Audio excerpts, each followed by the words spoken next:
Today is 5th of September and we start on the 55th chapter of the Samyutta Nikaya, Sotapatti Samyutta. Sotapatti means stream entry. Sometimes stream entry refers to the first path, sometimes refers to the first fruit. But in the sutta, I think the 25th Samyutta we read, you obtain the first path, you must turn within the same lifetime into the first fruit. Path must turn to fruit in the same lifetime. How long is not certain. 55.1 at Savatthi. There the Blessed One said, monks, although a wheel-turning monarch, having exercised supreme sovereign rulership over the 4 continents, with the breakup of the body after death, is reborn in a good destination, in a heavenly world, in the company of the Devas of the Tavatimsa heaven, and there in the Nandana grove, accompanied by a retinue of celestial nymphs, he enjoys himself supplied and endowed with the 5 chords of celestial sensual pleasure. Still, as he does not possess 4 things, he is not free from hell, the animal realm, and the domain of ghosts, not free from the plane of misery, the bad destinations, the nether world. Although monks, a noble disciple maintains himself by lumps of alms food and wears rag robes, still, as he possesses 4 things, he is freed from hell, the animal realm, and the domain of ghosts, free from the plane of misery, the bad destinations, the nether world. What are the 4? Here, monks, the noble disciple possesses confirmed confidence in the Buddha thus. The Blessed One is an Arahant, Sammasambuddha, accomplished in true knowledge and conduct, fortunate, knower of the world, unsurpassed leader of persons to be tamed, teacher of devas and humans, the enlightened one, the Blessed One. He possesses confirmed confidence in the Dhamma thus. The Dhamma is well expounded by the Blessed One, directly visible, immediate, inviting one to come and see, applicable, to be personally experienced by the wise. He possesses confirmed confidence in the Sangha thus. The Sangha of the Blessed One's disciples is practicing the good way, practicing the straight way, practicing the true way, practicing the proper way. That is, the 4 pairs of disciples, the 8 types of individuals. This Sangha of the Blessed One's disciples is worthy of gifts, worthy of hospitality, worthy of offerings, worthy of reverential salutation, the unsurpassed field of merit for the world. He possesses the virtues dear to the noble ones, unbroken, untorn, unblemished, unmortal, freeing, praised by the wise, ungrasped, leading to concentration. He possesses these 4 things. And monks, between the obtaining of sovereignty over the 4 continents and the obtaining of the 4 things, the obtaining of sovereignty over the 4 continents is not worth a 16th part of the obtaining of the 4 things. It's the end of the sutta. So here the Buddha says, even a wheel-turning monarch is a universal king. He is a king who is so good, he rules by Dhamma, that the whole world, the whole earth wants him to be the king. So he's the king of the whole earth. He has that's supposed to be like the top of human life, the best human life you can have, the happiest human life, the most enjoyable human life, is to be born as a wheel-turning monarch. It's like you have everything in the world. And after death, he's reborn in the Tavatimsa heaven, where he enjoys himself for a long time. But in spite of that, Buddha says, because he's still a putujana, an ordinary worldling, one day he will still be reborn in hell, in the animal realm, in the ghost realm. And how many times is reborn in those places? As long as he's in samsara, he's still an ordinary worldling. He will continue to be born there. So for many, many lifetimes. But Aryan disciple of the Buddha, even though he begs for his food and wears broken rag robes, but if he possesses 4 things, he'll never be born into the woeful plains. And these 4 things, here is his confirmed confidence. You can also call it unshakable faith. Unshakable faith in the Buddha, Dhamma and Sangha. And Aryan Sila, Aryan moral conduct. Aryan moral conduct, Aryan Sila or Aryan virtue comprises the 3 factors of the Noble Eightfold Path. That is, right speech, right action and right livelihood. And if you investigate these, it actually means 7 precepts. 4 verbal precepts and 3 bodily precepts. These 4 things are called the factors of stream entry, also called the characteristics of a Sotapanna, first fruit Arya. Later you'll see, first path Arya does not possess this unshakable faith. Later we'll see. So at the end, the Buddha says, even if you become universal monarch, rule over the whole earth, it is nothing compared to obtaining the 4 factors of stream entry or stream winning. Stream winning is much, much more worthwhile, more valuable. The next sutta is 55.2. The Buddha said, monks, a noble disciple who possesses 4 things is a stream enterer, Sotapanna, no longer bound to the nether world, fixed in destiny, with enlightenment as his destination. But 4, here monks, a noble disciple possesses confirmed confidence or unshakable faith in the Buddha, the Dhamma and the Sangha. He possesses the virtues dear to the noble ones, Aryans, unbroken, unblemished, leading to concentration. A noble disciple monks who possesses these 4 things is a stream enterer, no longer bound to the nether world, fixed in destiny, with enlightenment as his destination.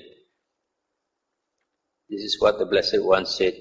Having said this, the Fortunate One, the teacher, further said, those who possess faith and virtue, confidence and vision of the Dhamma, in time arrived at the happiness grounded upon the holy life. That's the end of the sutta. Here it says that the person who possesses these 4 factors is considered a stream enterer, a Sotapanna, and he will never be reborn in the woeful plains. And he's fixed in destiny, with enlightenment as his destination. Somewhere else it is said that he has a maximum of 7 more rebirths.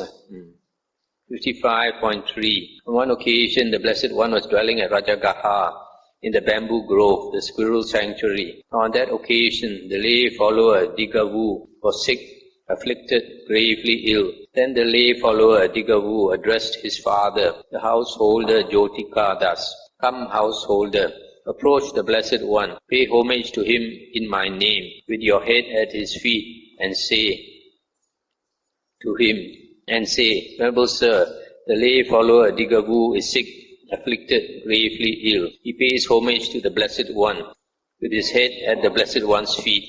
Then say, it would be good, Venerable Sir, if the Blessed One would come to the residence of the lay follower Digavu out of compassion." "Yes, dear," the householder Jotika replied. And he approached the Blessed One and paid homage to him, sat down to one side and delivered his message. The Blessed One consented by silence. Then the Blessed One dressed, and taking bowl and robe, went to the residence of the lay follower Digavu. He then sat down in the appointed seat and said to the lay follower Digavu, "I hope you are bearing up, Digavu. I hope you are getting better. I hope your painful feelings are subsiding and not increasing, and that their subsiding, not their increase, is to be discerned. And he said, Venerable Sir, I am not bearing up, I am not getting better. Strong, painful feelings are increasing in me, not subsiding, and their increase, not their subsiding, is to be discerned or seen. And the Buddha said, therefore, Dighavu, you should train yourself thus. I will be one who possesses confirmed confidence in the Buddha thus. I will be one who possesses confirmed confidence in the Dhamma, confirmed confidence in the Sangha. I will be one who possesses the virtues dear to the noble ones, unbroken, unblemished, leading to concentration. This in such a way that you should train yourself.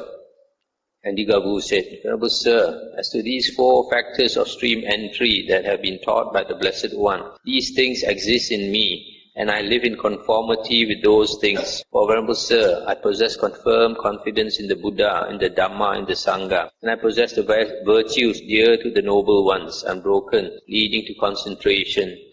And the Buddha said, therefore, Dighavu, established upon these 4 factors of stream entry, you should develop further 6 things that partake of true knowledge. Here, Dighavu, dwell contemplating impermanence in all conditioners, perceiving suffering in what is impermanent, perceiving non-self in what is suffering, perceiving abandonment, perceiving fading away, perceiving cessation. It is in such a way that you should train yourself. Stop here for a moment.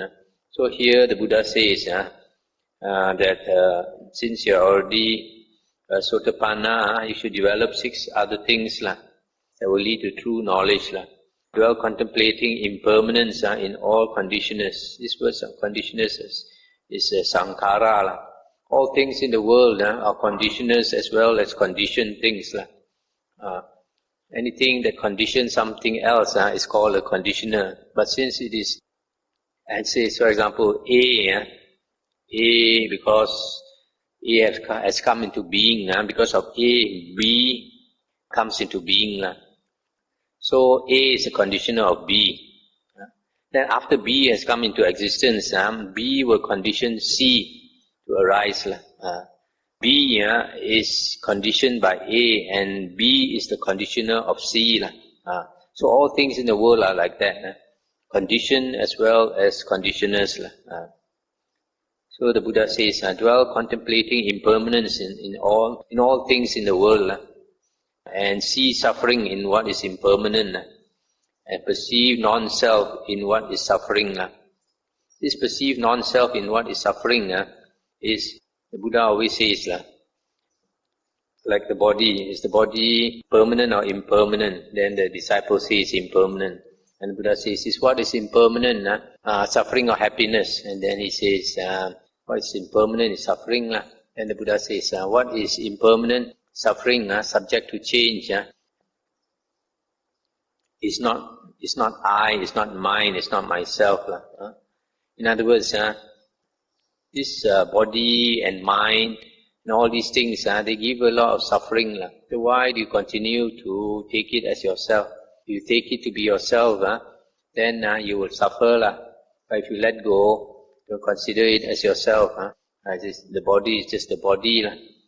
Then you don't consider the self is suffering. Even when the body dies, it's the body that dies. It's not I that dies. So the Buddha uses this kind of logical thinking to make us let go. And then perceiving abandonment, letting go. Perceiving fading away, perceiving cessation. So the Buddha says, should train in this way. And then Dighavu said, Venerable Sir, as to these 6 things that partake of true knowledge that have been taught by the Blessed One, these things exist in me, and I live in conformity with those things.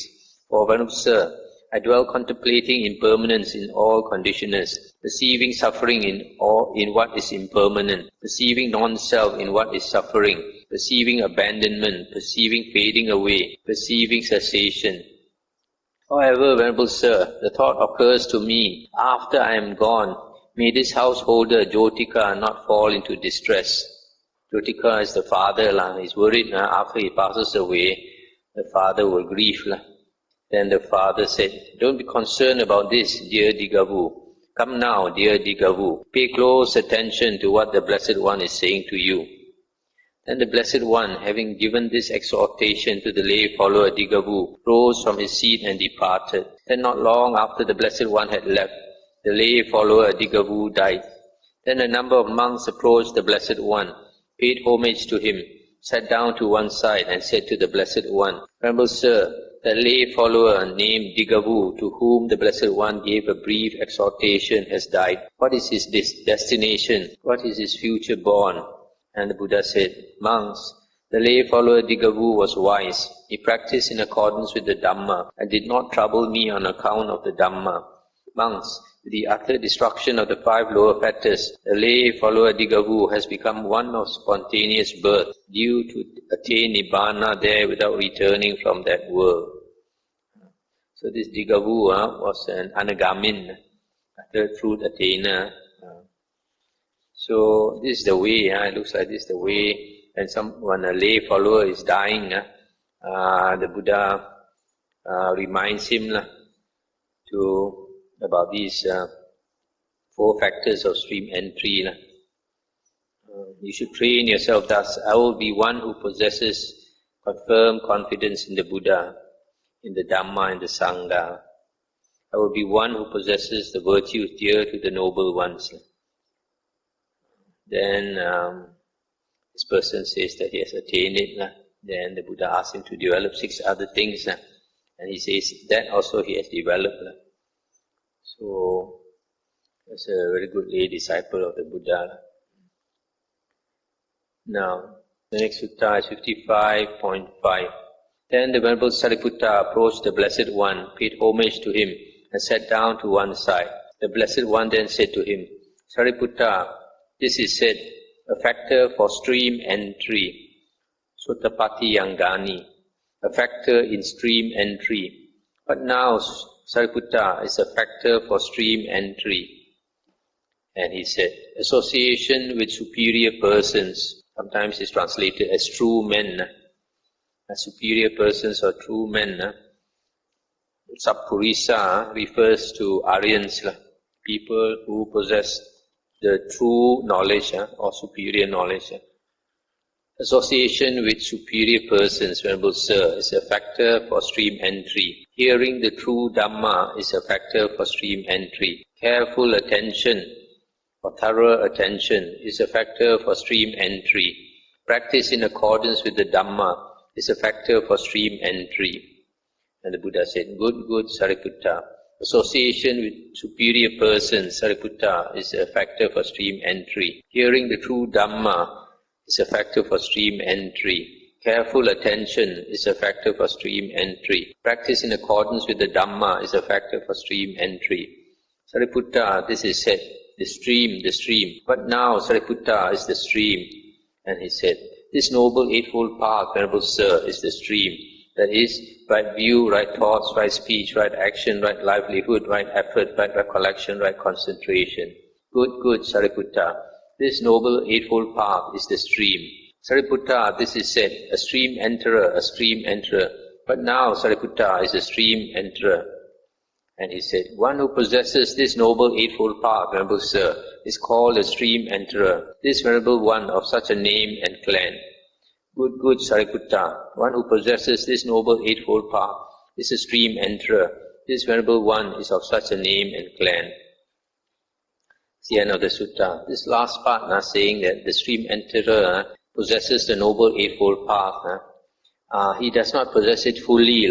Just like earlier we read the sutta about the faculties. If a person cultivates the 5 faculties completely, develops the 5 faculties completely, perfectly, he becomes an arahant.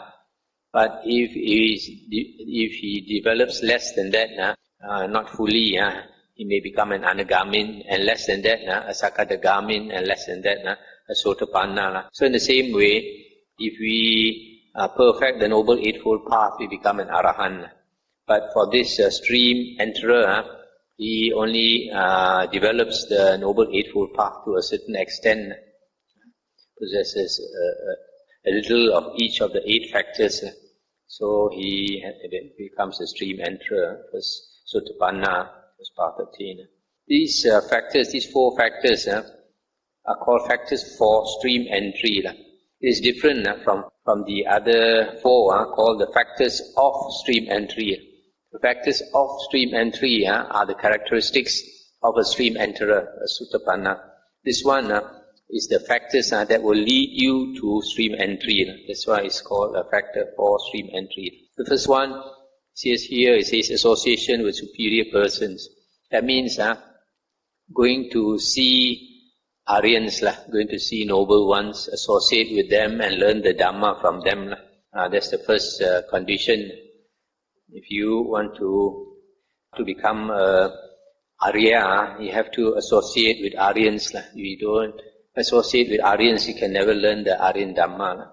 That's the first condition. The second one is to hear the true Dhamma. The true Dhamma are these, what we are studying now, the earliest discourses of the Buddha, found in the early Nikayas. This is the true Dhamma. So you have to either hear the true Dhamma or read. Now we have the books available. We read the true Dhamma in the Nikayas. Third one is, when you are studying the true Dhamma, you have to pay careful attention, proper attention, thorough attention. That is the third condition. The fourth one is practice in accordance with the Dhamma. Having learned the Dhamma, we should put it into practice. Basic things like Sila. Sila is one of the foundations of the holy path. Another one is right view.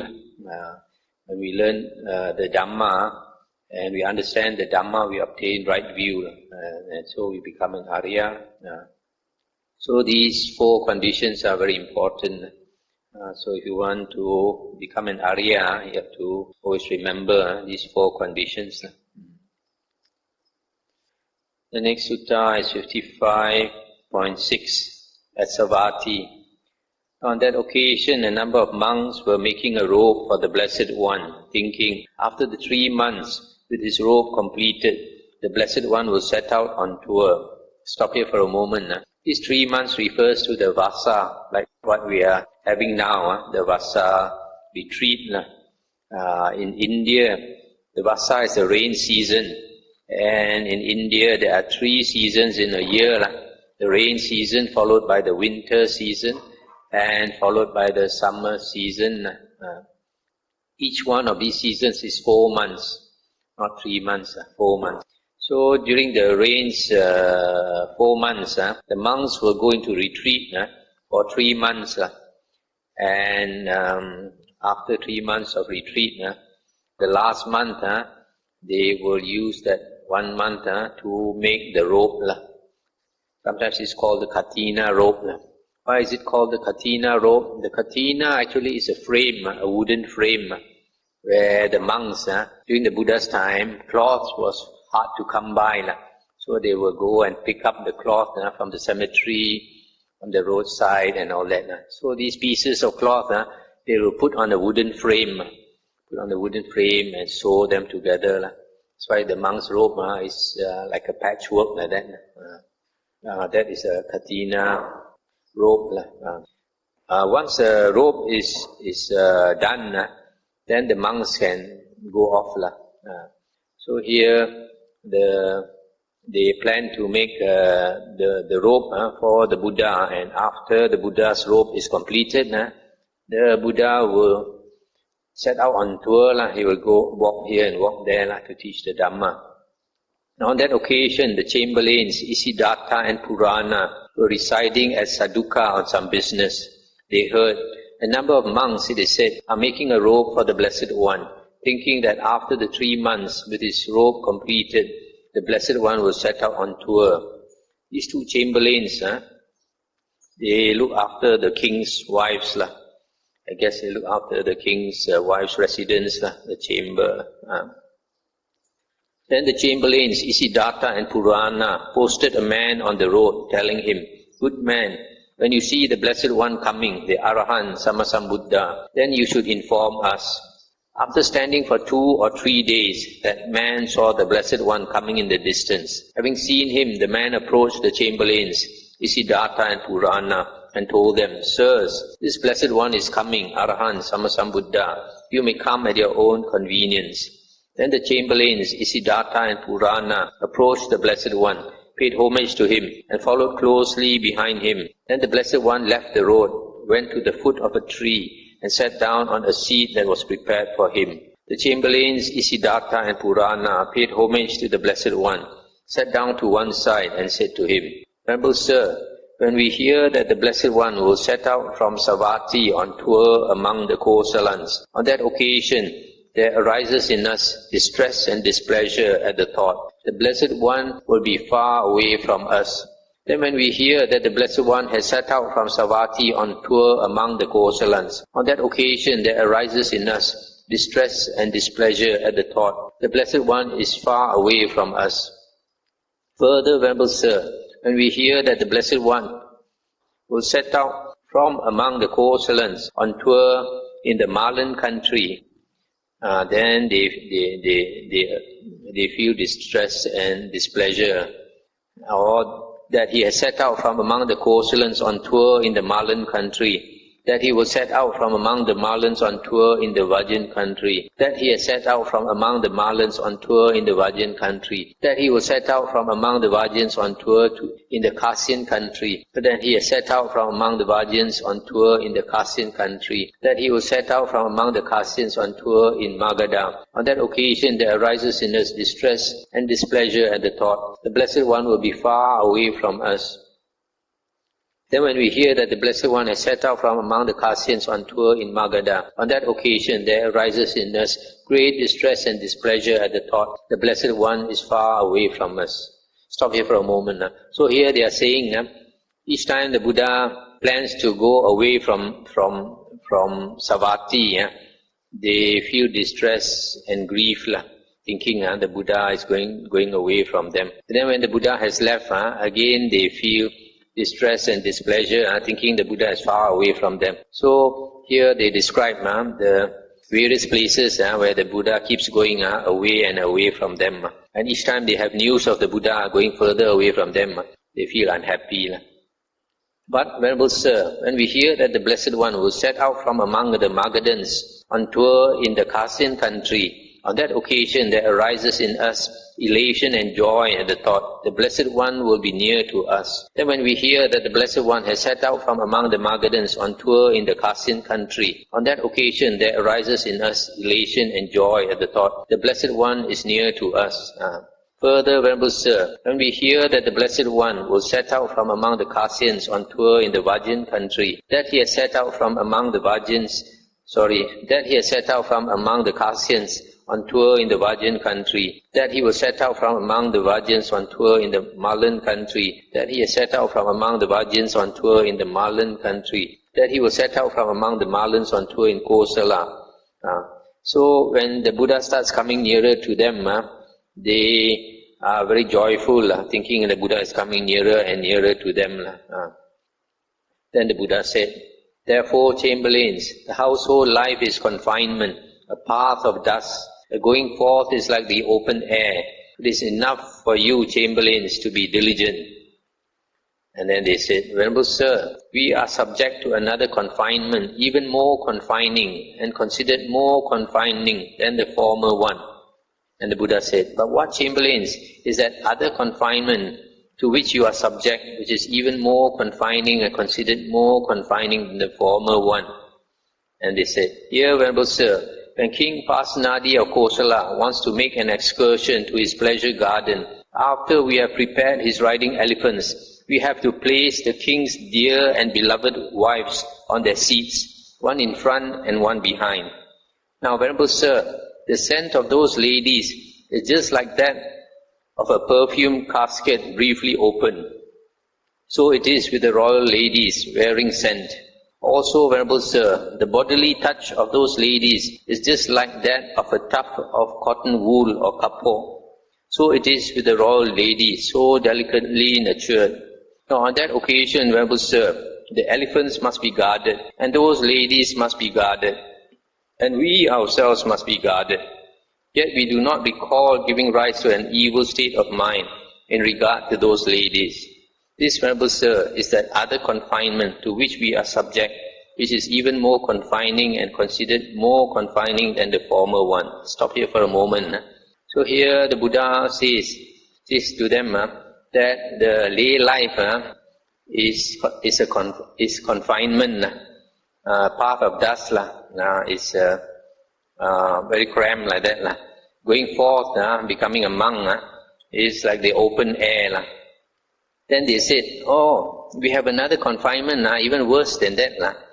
And then they said, whenever the king wants to go and make a trip to the pleasure garden, they have to prepare the riding elephants. Then they have to place the king's wives on the seats on the elephant. And the king's wives are so beautiful and perfumed and so delicate and all that. Then they say they have to guard the elephant, they have to guard the king's wives, and they have to guard themselves. Probably of the three, guarding themselves is the most difficult. So it says that is really a problem for them. Each time the king's wives want to go makan angin, they have to do this work.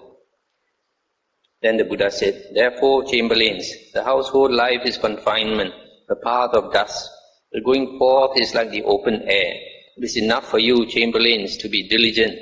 The noble disciple, chamberlains, who possesses 4 things, is a stream enterer, no longer bound to the nether world, fixed in destiny, with the enlightenment as his destination. What for? Here, chamberlains, a noble disciple possesses confirmed confidence in the Buddha thus. The Blessed One is a teacher of devas and humans, enlightened, Blessed One. He possesses confirmed confidence in the Dhamma. He possesses confirmed confidence in the Sangha. He dwells at home with a mind devoid of the stain of stinginess, freely generous, open-handed, delighting in relinquishment, one devoted to charity, delighting in giving and sharing. A noble disciple who possesses these 4 things is a stream enterer, no longer bound to the nether world, fixed in destiny, with enlightenment as his destination. Chamberlains, you possess confirmed confidence in the Buddha, in the Dhamma, in the Sangha. Moreover, whatever there is in your family that is suitable for giving, all that you share unreservedly among those who are virtuous and of good character. What do you think, chamberlains? How many people are there among the Kosalans who are your equals, that is, in regard to giving and sharing? And they said, it is a gain for us, Venerable Sir. It is well gained by us, Venerable Sir, that the Blessed One understands us so well. That's the end of the sutta. So you see these 2 chamberlains, the king's chamberlains, they are very devoted disciples of the Buddha. That's why every time the Buddha goes away from where they are, that is in Sotapatti, they are distressed to hear the Buddha is going away from them. Every time the Buddha is on the way back, they're so happy. So the Buddha says they are already Sotapanna. But you look at these 4 factors of stream entry, slightly different from the previous one. The last condition is not Aryan Sila, but generosity. A person who is very generous, likes to help others, he will naturally have good Sila. Just like now, the famous person in the world is our Bill Gates. He's very generous with his money. 95% of his money he's going to give away. Such a person, he has natural Sila. He wants to help others. Does not harm others. So here, this generosity is an important factor. There are some people who practice meditation and they think they practice insight meditation. They are only concerned about wisdom, insight. They think that dana, charity is not important. If they don't practice charity, you see from here, they cannot be a Sotapanna. If you're a selfish person, how can he be a Sotapanna? The next sutta is 55.7. On one occasion, the Blessed One was walking on tour among the Kosalans, together with a great Sangha of monks, when he reached the Brahmin village of the Kosalans, named Bamboo Gate. Then the Brahmin householders of Bamboo Gate heard, it is said, sirs, that the ascetic Gotama, the son of the Sakyans, who went forth from a Sakyan family, has been walking on tour among the Kosalans, together with a great Sangha of monks, and has arrived at Bamboo Gate. Now a good report concerning that Master Gotama has spread about thus. That Blessed One is an Arahant, Sammasambuddha, accomplished in true knowledge and conduct, fortunate, knower of the world, unsurpassed leader of persons to be tamed, teacher of devas and humans, the enlightened one, the Blessed One. Having realized by his own direct knowledge this world with its devas, Mara and Brahma, this generation with its ascetics and Brahmins, its devas and humans, he makes it known to others. He teaches a Dhamma that is good in the beginning, good in the middle, good in the end, with the right meaning and phrasing. He reveals a holy life that is perfectly complete and pure. It is good to see such Arahants. Then those Brahmin householders of Bamboo Gate approached the Blessed One. Having approached, some paid homage to the Blessed One and sat down to one side. Some greeted the Blessed One, and having exchanged greetings and cordial talk, sat down to one side. Some extended their joint hands in reverential salutation towards the Blessed One, and sat down to one side. Some announced their name and clan to the Blessed One, and sat down to one side. Some remained silent, and sat down to one side. Sitting to one side, those Brahmin householders of Brahmin Gate, of Bamboo Gate, said to the Blessed One, Master Gotama, we have such wishes, desires and hopes as these. May we dwell in a home crowded with children. May we enjoy kasi or Kasian sandalwood. May we wear garlands, scents and unguents. May we receive gold and silver. With the breakup of the body after death, may we be reborn in a good destination, in a heavenly world. As we have such wishes, desires and hopes, let Master Gotama teaches the Dhamma in a way that we might dwell in a home crowded with children, enjoying Kasian sandalwood, wear garland scents and unguents, receive gold and silver, and with the breakup of the body after death, be reborn in a heaven. And the Buddha stop here for a moment. You see these people, just like a lot of worldly people, you want to enjoy life now, and after death you want to be born in heaven again. Who doesn't want? And the Buddha said, I will teach you householders a Dhamma exposition applicable to oneself. Listen to that and attend closely, I will speak. Yes sir, those Brahmin householders of Bamboo Gate replied. The Blessed One said, what householders is the Dhamma exposition applicable to oneself? Here, householders, a noble disciple reflects thus, I am one who wishes to live, who does not wish to die. I desire happiness and am averse to suffering. Since I am one who wishes to live and does not wish to die, and I desire happiness and am averse to suffering, if someone were to take my life, that would not be pleasing and agreeable to me. Now if I were to take the life of another, of one who wishes to live, who does not wish to die, who desires happiness and is averse to suffering, that would not be pleasing and agreeable to the other either. What is displeasing and disagreeable to me is displeasing and disagreeable to the other person too. How can I inflict upon another what is displeasing and disagreeable to me? Having reflected thus, he himself abstains from the destruction of life, exhorts others to abstain from the destruction of life, and speaks in praise of abstinence from the destruction of life. Thus, this bodily conduct of his is purified in three respects. Stop here for a moment. So here the Buddha says, because you don't want others to take your life, you should not take the life of others also, because they also value their life. Then the Buddha said, you practice in three ways. First, you keep the precept yourself, and then you exhort others, encourage others to keep the precept, and then you speak in praise of keeping the precept. So these are the three respects.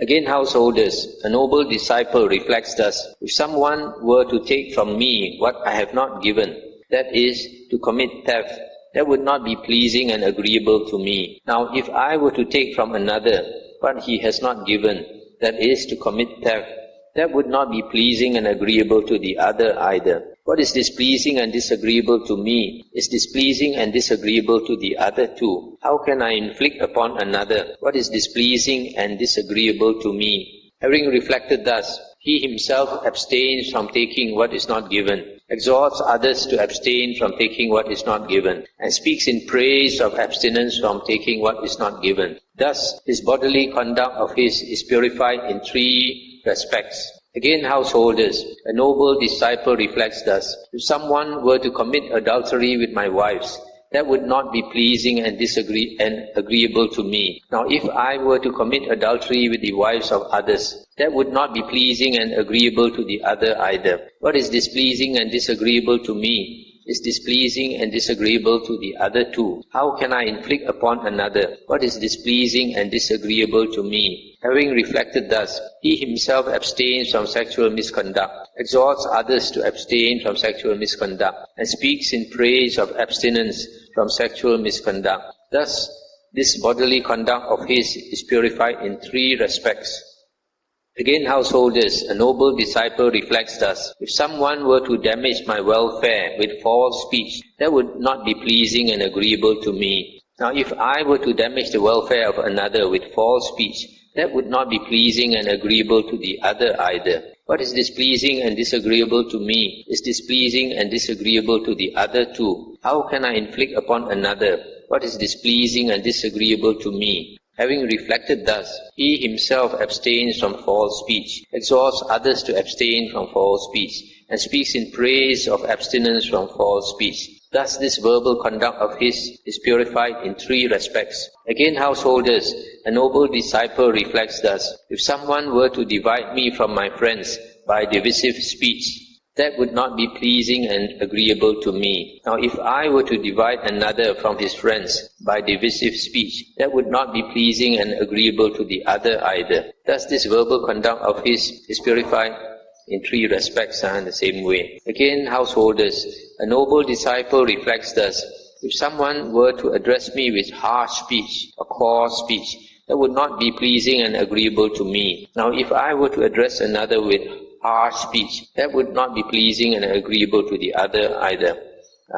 So he keeps this precept now. Thus, this verbal conduct of his is purified in three respects. Again, householders, a noble disciple reflects thus: if someone were to address me with frivolous speech and idle chatter or idle gossip, that would not be pleasing and agreeable to me. Now, if I were to address another with frivolous speech and idle gossip, that would not be pleasing and agreeable to the other either. What is displeasing and disagreeable to me, it is pleasing and disagreeable to the other too. How can I inflict upon another what is displeasing and disagreeable to me? Having reflected thus, he himself abstains from idle chatter, exhorts others to abstain from idle chatter, and speaks in praise of abstinence from idle chatter. Thus, this verbal conduct of his is purified in three respects. He possesses confirmed confidence in the Buddha. He possesses confirmed confidence in the Dhamma, in the Sangha.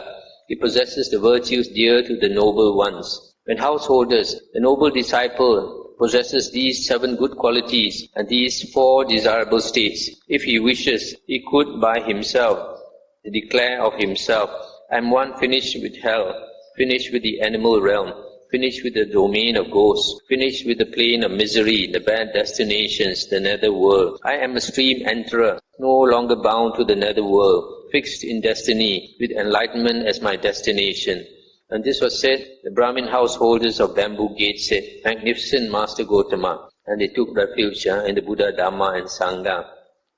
And they said, from today let the Blessed One remember us as lay followers who have gone for refuge for life. So this sutta, you notice carefully that the Buddha taught them 7 precepts.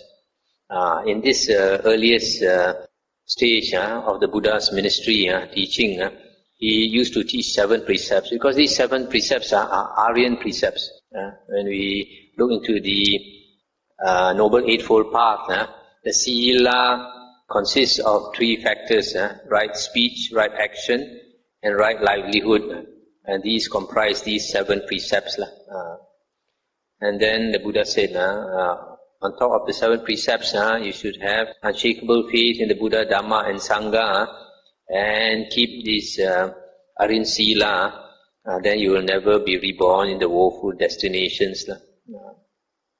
So for most lay people, this is what we should teach them. You can enjoy life now, and you can still enjoy life in the future birth if you follow these 7 precepts and study enough Dhamma so that you have unshakable faith in the Buddha, Dhamma and Sangha.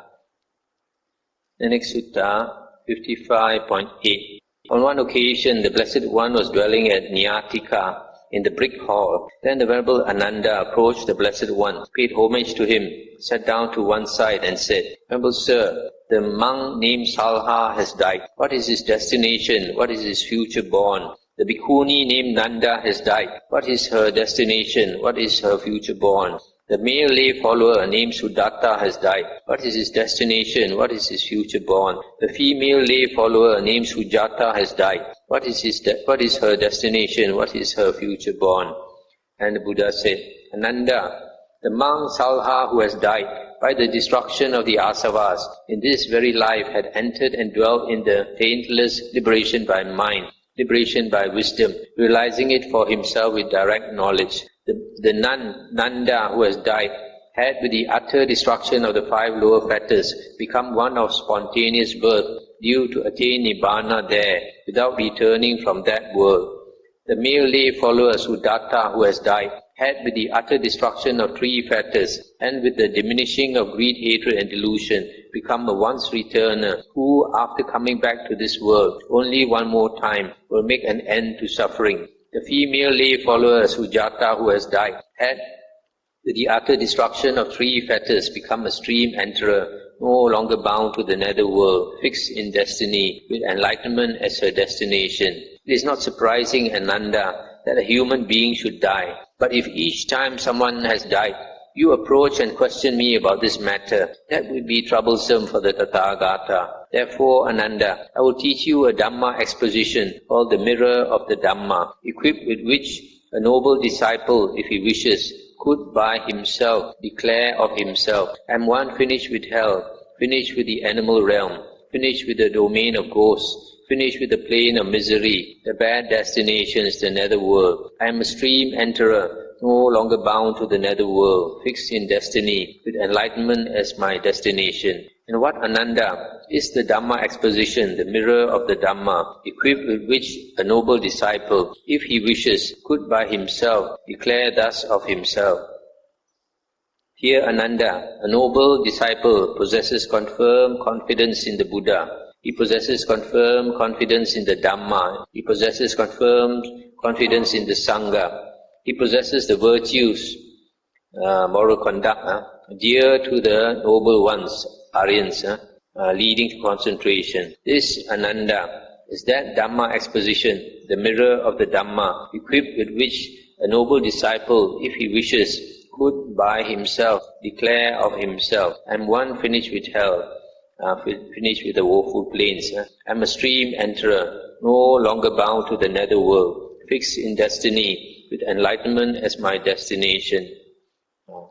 So here, the Buddha is saying that we should examine ourselves whether we have these 4 qualities, unshakable faith in the Buddha, the Dhamma and the Sangha, and we possess the 7 precepts called the Aryan Sila, the 3 bodily precepts, that means not to kill, not to steal, not to commit sexual misconduct, and 4 verbal precepts, not to lie, not to engage in malicious or divisive speech. Malicious speech means speech motivated by anger. We divide people or we talk bad about somebody purposely. And then the 3rd verbal precept is not to engage in coarse language, engage in coarse speech. And the last one is not to engage in idle gossip, idle chatter. If we have these 4 factors, then we can be sure that we will never be reborn in the woeful plains of existence. But you must remember, to have unshakable faith in the Buddha, Dhamma and Sangha, you must know enough Dhamma. If you don't have right view, you cannot have unshakable faith. You must learn enough Dhamma, enough understanding of the 4 noble truths, then only we can have unshakable faith in the Buddha, Dhamma and Sangha. And if you have that 4 qualities of stream entry, then you will realize that you have not wasted this life. A lot of people waste their life, their human life, and you'll be very glad that you have spent this life in the most worthwhile way, better than becoming the king of the whole world. The next sutta is 55.12. At Savatthi, the Buddha said, monks, the Brahmins proclaim a way called going upwards. They enjoin the disciple thus, come good man, get up early and walk facing east. Do not avoid a pit, that means a hole, or a precipice, or a stump, or a thorny place, or a village pool, or a cesspool, a shithole. You should expect death wherever you fall. Thus, good man, with the breakup of the body after death, you will be reborn in a good destination in a heavenly world. Now this practice of the Brahmins, monks, is a foolish course, a stupid course. It does not lead to revulsion, to dispassion, to cessation, to peace, to direct knowledge, to enlightenment, to nibbana. But I, monks, proclaim the way going upwards in the Noble One's discipline, the way which leads to utter revulsion, to dispassion, to cessation, to peace, to direct knowledge, to enlightenment, to nibbana. And what, monks, is that way going upwards which leads to utter revulsion, to dispassion, to cessation, to peace, to direct knowledge, to enlightenment, to nibbana? Here, monks, a noble disciple possesses confirmed confidence in the Buddha. He possesses confirmed confidence in the Dhamma. He possesses confirmed confidence in the Sangha. He possesses the virtues dear to the noble ones.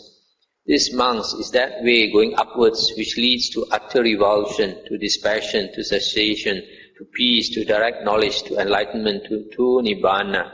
That's the end of the sutta. So you see, during the Buddha's time also they have such silly teachings as to get up early and walk facing east. Any hole, don't avoid, fall into that hole. Any shit hole also you go inside. Any thorn also you just step on it. Any pool also you fall into it. Silly teaching, but the Buddha says he teaches the way of wisdom, that we should attain these 4 factors of stream entry, have unshakable faith in the Buddha, Dhamma and Sangha, and possess the Aryan Sila, 7 precepts. The next sutta I'm going to read is 55.17. The Buddha said, monks, those for whom you have compassion and who think you should be heeded, whether friends or colleagues, relatives or kinsmen, these you should exhort, settle and establish in the 4 factors of stream entry. But 4, you should exhort, settle and establish them in confirmed confidence in the Buddha. Monks, there may be alteration in the 4 great elements, in the earth element, water element, heat element, air element, but there cannot be alteration in the noble disciple who possesses confirmed confidence in the Buddha. Therein this is alteration, that the noble disciple who possesses confirmed confidence in the Buddha might be reborn in hell, in the animal realm, or in the domain of ghosts. This is impossible. You should exhort, settle and establish them in confirmed confidence in the Dhamma. You should exhort, settle and establish them in confirmed confidence in the Sangha. And you should establish them in the virtues dear to the noble ones. Aryan Sila, leading to concentration. Monks, there may be alteration in the 4 great elements, but there cannot be alteration in the noble disciple who possesses the 4 factors. Therein this is alteration, that the noble disciple who possesses 4 factors might be reborn in the woeful plains. This is impossible. Those for whom you have compassion and who think you should be heeded, listen, whether friends or colleagues, relatives or kinsmen, these you should exhort, settle and establish them in the 4 factors of stream entry. That's the end of the sutta. So the Buddha is saying that those people who are near and dear to us and who also are willing to listen to us, we should bring them to have unshakable faith in the Buddha, Dhamma and Sangha, and to keep the Aryan Sila, the 7 precepts. And the Buddha says, somebody who has these 4 factors of stream entry, it is impossible that they will be reborn in the woeful plains. It is good to establish your children, your parents, and those near and beloved to you, but the relatives or friends are in these four things.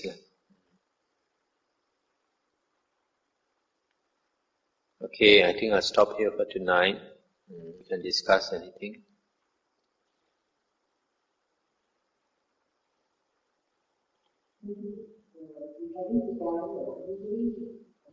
You see, for the Buddha or the Arhants, if they want to know something, they have to sit down and contemplate. And for them to contemplate, they have to go into jhana first. They have to sit down and go into samadhi, into states of deep concentration. Then when we withdraw from there, the mind is very peaceful. Then when they contemplate, they can know what they want to know. So like in the everyday life, the Buddha doesn't know a lot of things. He has to sit down and meditate, then only he knows. There's an example of this in the Marathajanya Sutta in the Majjhima Nikaya. One day our Venerable Mahamoggallana, after coming back from alms round, he finished his food, and he was doing walking meditation. When he was doing walking meditation, suddenly he felt the stomach very heavy, because Mara went to his stomach. Then to contemplate, he went inside his kuti, sat down, entered jhana. Then he got to know that Mara was inside his stomach. Then he asked Mara to get out. You see, he just walking meditation, he doesn't know, he has to sit down and get into samadhi, then only he knows.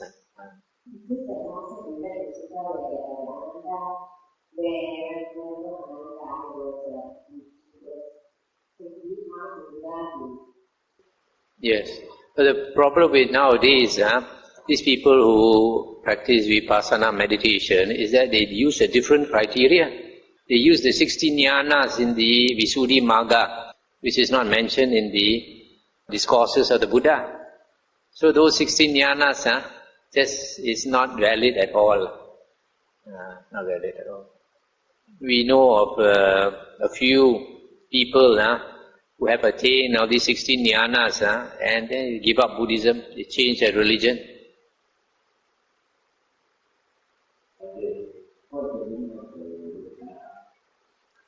If you look into my book, this I think mindfulness, recollection and concentration, this word jhana literally means fire. Fire or brightness something that is burning or bright. Okay? So when applied to meditation, when we enter the state of jhana, your mind becomes bright, burns like fire. That's why like the Buddha is called Angirasa. Light streams out from his head, the aura. Where does this aura come from? From the fire within. This fire is due to meditation. When the mind becomes one-pointed, the energy is focused at one point. So it's like a laser beam, full of energy. So because of that, light is emitted. Especially at the fourth jhana, upwards. The Buddha says, when a person attains the fourth jhana, the whole body becomes bright. So this brightness is not from outside, the brightness is from within. There are some people, they talk about seeing a nimitta, and the nimitta becomes bright. But like Ajahn Mahabua, Mahabua in Thailand, he says that the light comes from within the chest. The light comes outwards. It's getting quite noisy. Probably have to stop.